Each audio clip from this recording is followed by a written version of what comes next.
News 28 मराठीमध्ये आपले स्वागत आहे। आजच्या मोठ्या बातम्यांबद्दल बोलूया। सेलू येथे महाराजस समाधान शिबिर उत्साहात संपन्न।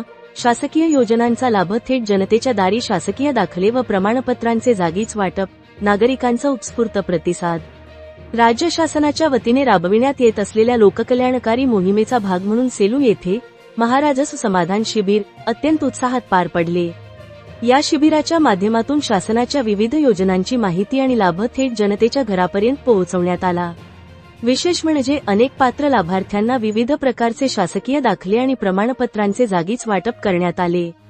कार्यक्रमाची सुरुवात छत्रपती शिवाजी महाराज यांच्या प्रतिमेला पुष्पहार अर्पण करून व दीपप्रज्वलनाने करण्यात आली।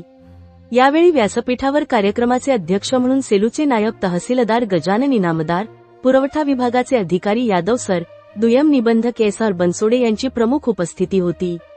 प्रशासनाच्या वतीने उभारण्यात आलेले विविध शासकीय योजनांचे स्टॉल्स या शिबिराचे मुख्य आकर्षण ठरले। या स्टॉल्सच्या माध्यमातून नागरिकांना शासनाच्या योजनांची सविस्तर माहिती देण्यात आली।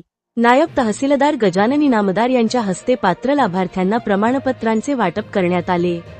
यावेळी बोलताना इनामदार म्हणाले की प्रशासकीय कामे अधिक सुलभ व्हावीत आणि सर्वसामान्यांचे प्रश्न तातडीने मार्गी लागावेत, हाच या शिबिराचा मुख्य उद्देश आहे। या कार्यक्रमाला जिल्हा परिषद सदस्य प्रीती आशिष डक, पंचायत समिती सदस्य शिवराम कदम, प्रभाकरराव गंजमल, माजी जिल्हा परिषद सदस्य डिंगाबरराव लहाने, माजी सरपंच बंडूनाना कदम, सरपंच लक्ष्मीबाई कदम, उपसरपंच सारिका कदम, त्रिंबकराव कदम, गोपाळराव कदम तसेच जिल्हा परिषद देऊळगाव गात प्रशालेचे मुख्याध्यापक यांची प्रमुख उपस्थिती लाभली होती। कार्यक्रमाचे प्रास्ताविक बोरगावकर सर यांनी केले, तर आभार प्रदर्शन महसूल अधिकारी नामदेव मोताळे यांनी केले।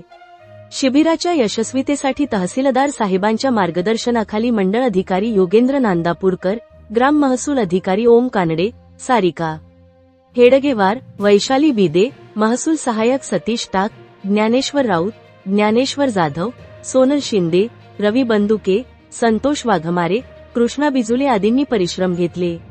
परभणी जिल्हा ब्युरो चीफ उत्तम लोखंडेची रिपोर्ट।